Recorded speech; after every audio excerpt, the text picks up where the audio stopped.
Have you ever wanted to free the bugs from underneath your skin? How about disable the cameras installed in birds by the government? Well, the closest we can get to that without being put on a watch list is playing this game, Psychopomp. To give some context into how I found this game, I was browsing Steam one night and found the title recommended to me. To my delight, the game was free and just released earlier that day. In the wake of this, I downloaded the game quickly and booted it up. Little did I know that I was getting myself into a sanity questioning experience. The game starts off with our heroine, who, to my knowledge, is not given a name in the story. For our sake, let's call her Pomni, because of the similarity to the game's title and for the fact that her antics remind me of a certain funny little jester. At the beginning of the game, Pomni is, understandably, upset that people have been lying to her whole life about having special powers. Consequently, she creates a helmet that allows her to take advantage of those powers and read people's minds. However, what she discovers is that the helmet does in fact not allow her to read people's minds, but instead see a glimpse into a new world, one that reveals the catacombs that exist underneath government buildings. Together, we, the player, get to join Pomni as she uncovers the secrets lying in the infrastructure within the Earth, and she will not allow any more secrets to be kept from her. Our first step toward uncovering the public sector's secrets is playing through the tutorial level, where we are able to learn the controls and how to interact with the world in our Big Daddy-esque helmet that shows our sanity on the left in purple and our health on the right in red. To be honest, I'm not sure if my sanity ever decreased, so I could have missed a very important game mechanic, or, despite the craziness around me, I felt right in my element. During the tutorial level, you are able to become familiar with the 5 commands in our toolbar. Sight, which tells us visual information. Chat, which lets us talk to the NPCs we encounter. Touch, which lets us touch NPCs and also pick up important objects. And Hammer, for when the hallucinations get a little too friendly. Just be careful when you equip the hammer.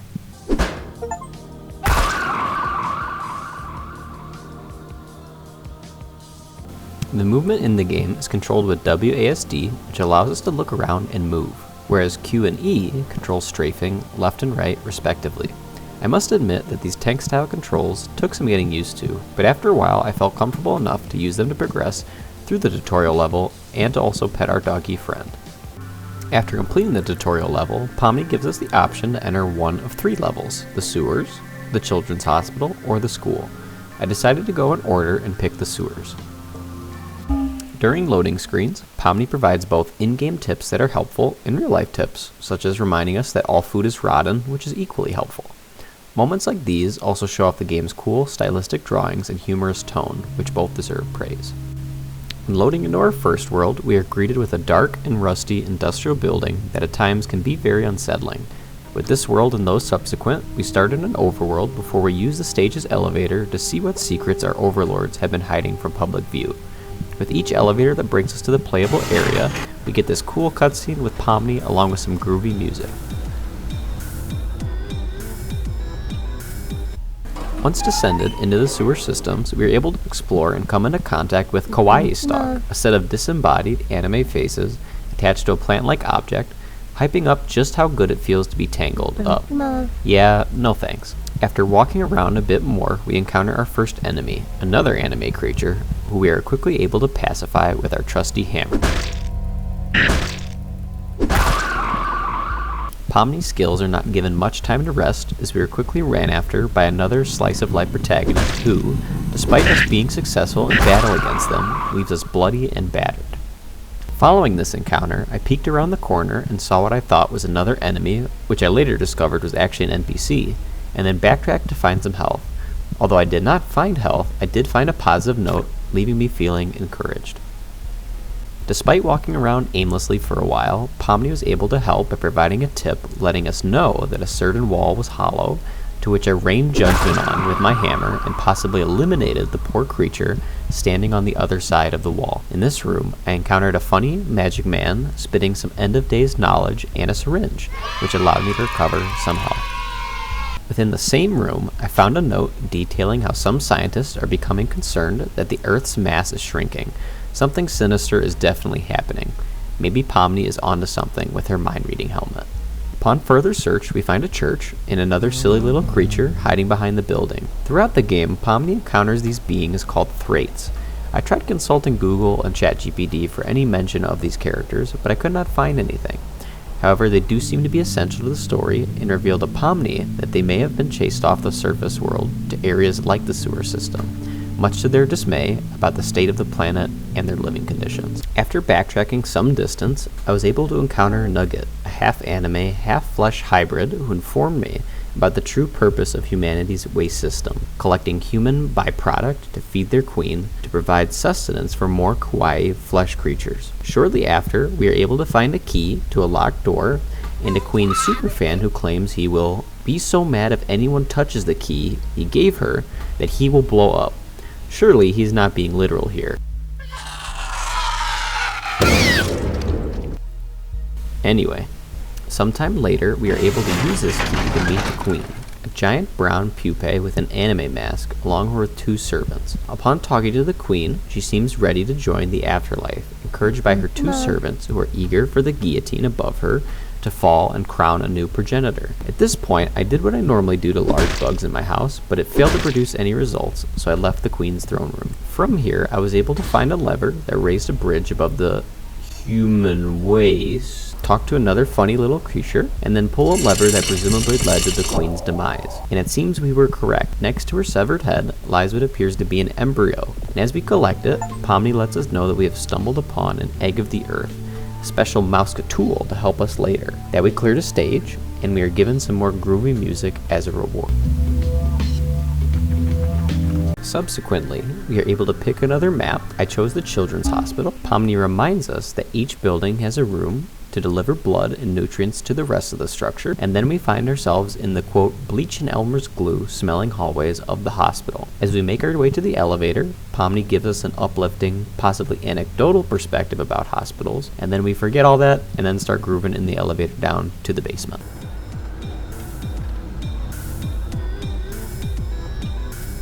Now I gotta say, I found this world to immediately be more interesting and equally more disturbing than the previous level. Upon reaching the main room, we are able to meet a nurse who, despite her creepy appearance, is actually quite friendly and apparently warm to the touch.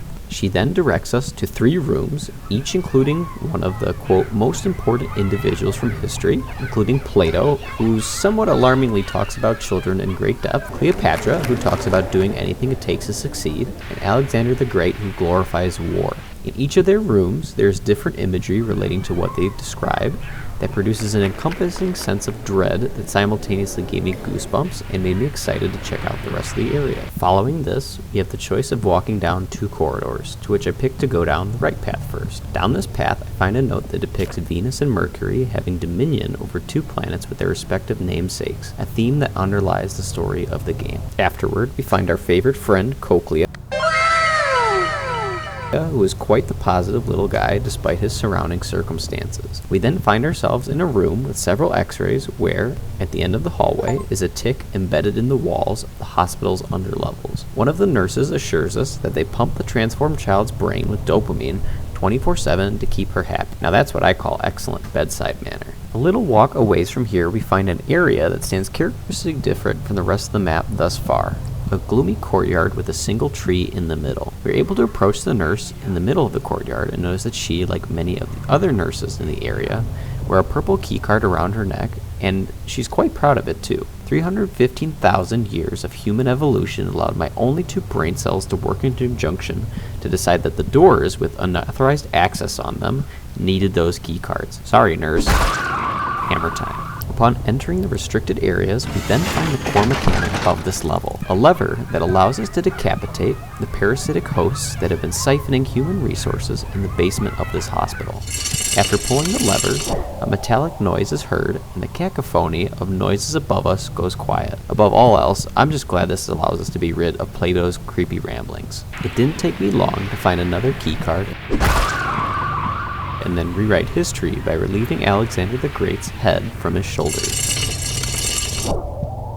Much more quiet and peaceful now. In my quest to find the remaining parasite, I found a nurse staring lovingly into the moon. Something looks different about the moon, but I can't place my finger on it. Oh well.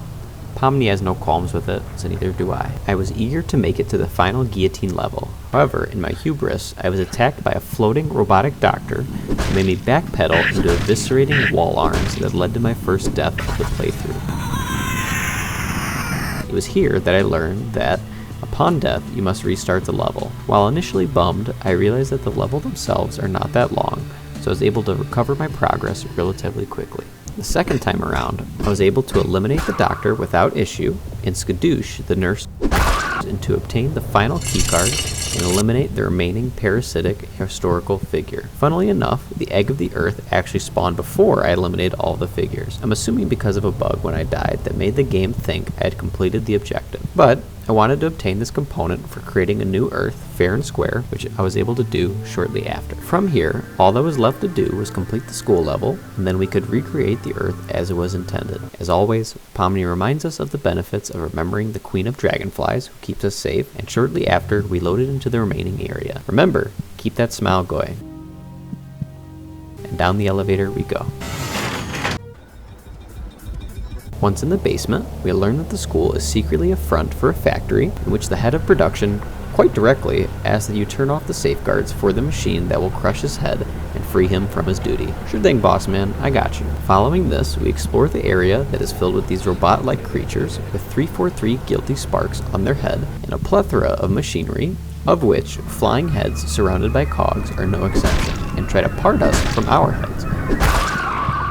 Luckily, we have me mallet and make short work of them. In the room with our first console needed to end the factory owner's suffering is a robot who feels pretty strongly about us turning off the machinery, don't care. So shut up, bitch!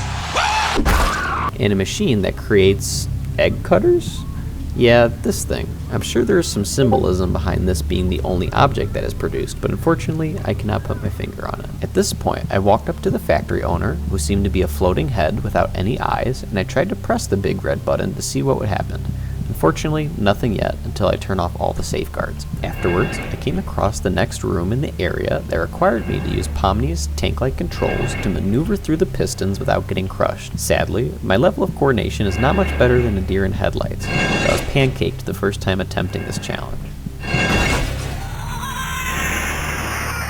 Now this is where things get interesting. As I was about to load back into the level and do my walk of shame through the school's catacombs once again, I noticed that there was another world labeled only Transient Location. Upon loading up this world, I was met with a single walkway that contained what looked to be an enormous pod and another of the three creatures who tells us that, quote, the Queen's chrysalis hatched? What the? Who's the queen that she refers to? And why does she seem to be hiding from the, quote, vermin dogs? This part of the game creeped me out more than anything, as it seemed to suggest that there was more to uncover behind the scenes than what we the players see. Although both equally unsettled and curious, I left this area and returned to the school. I was able to complete my previous objectives, and I was able to lock in long enough for me to complete the piston sequence, where I then found a couple more robots. One of these robots explains to us that the factory is where parasitic enamel is created. This parasitic enamel takes in verbal information, learns from it, and then this information is used by a generative model that creates new lessons to be taught to students. Yeah, makes sense. No issues here. In addition to the two robots is a tick embedded in the ceiling, surrounded by teeth of various sizes, as well as another console, which, after displacing the robot guarding it, we are finally able to activate the button needed to free the factory owner from his misery. Funnily enough, there's actually a path that circumvents the prison sequence, allowing us to make it back to the main area without looking like Flat Stanley. Shortly after, I was able to press the button, which caused two pistons to come together and squish the factory owner's head like a grape. I don't know if I'm actually allowed to put this on YouTube, so I'll let you, the viewer, use your imagination while I put a happy picture of kittens on screen in the meantime. We are then able to acquire the remaining egg of the earth, do a groovy dance in our seats, and then are finally able to venture into the entrance. From here, Pomni describes her descent, in which she says, quote, I feel like it's been coming for a while, but never does, and that there is a Mariana Trench under every town, which is where we find ourselves after her description, at the bottom of the sea, trekking through a dark aquatic landscape. Down here, we encounter a couple more long anime stalks who cannot be interacted with, and an entrance into what appears to be another dimension. Mustering up our courage, we walk through the entrance and find ourselves at the center of the earth, an incandescently white room with several empty walkways in the center, at the heart of which is the three embryos from the eggs of the world and a new planet at the center. Upon touching the planet, we are brought into a cutscene with Pomni's hands, where she states that she, quote, sees it and knows exactly what to do. She then describes her wonderful child coming into being, which appears to be a small creature with a hole where its face should be, and a couple rings circling its body. Consequently, Pomni grows 4 sharp, bug-like wings and flies into the sky.